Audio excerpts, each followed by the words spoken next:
என் நெஞ்சில் குடியிருக்கும்.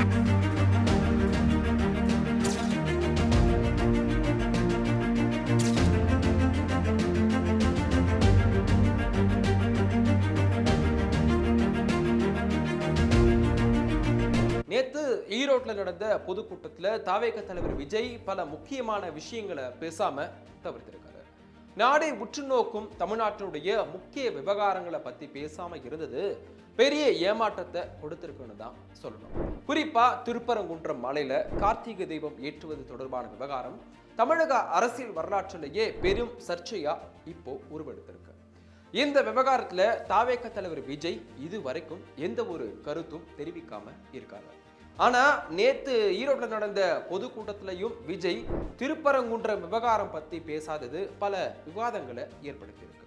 சமூக நீதி கட்சி, மதசார்பற்ற கட்சி, பிறப்போக்கும் எல்லா உயிருக்கும்னு சொல்லும் விஜய் இந்த திருப்பரங்குன்றம் விவகாரம் பத்தி பேசவே இல்லை. தாவேக ஆரம்ப அரசியல் கட்டத்துல இருக்கிறதாகவும் பதற்றமான மத சர்ச்சைகளை சிக்கிக்கொள்ள விரும்பல அப்படின்றதுனாலையும் மௌனம் காப்பதா அந்த கட்சிக்கு நெருக்கமானவங்க வைக்கக்கூடிய வாதமாகவும் இருக்கு. ஆனா இந்த மாதிரி விவகாரத்துல கூட சரியான நிலைப்பாடு எடுக்க முடியாத விஜய் எப்படி தமிழ்நாட்டினுடைய உரிமைகளை காப்பார் அப்படின்ற கேள்வியும் எழுந்திருக்கு. புதுச்சேரியில தான் பேசல, அது வேற யூனியன் பிரதேசம். ஆனா தமிழ்நாட்டில் இருக்கக்கூடிய ஈரோட்ல கூட இதை விஜய் பேச மாட்டாரா அப்படின்ற கேள்வியும் வருது. ஏற்கனவே நவோதய பள்ளிகள் விவகாரத்திலையும் தேசிய அளவில் எதிரொலிக்கும் 100 நாள் வேலை திட்டத்திற்கு மாற்றான மசோதா பற்றியாவது ஈரோடு கூட்டத்துல அவர் பேசுவார் அப்படின்னு மக்களும் டிவிக்கு தொண்டர்களும் எதிர்பார்த்தாங்க. ஆனா இதை பத்தி எதுவுமே பேசல.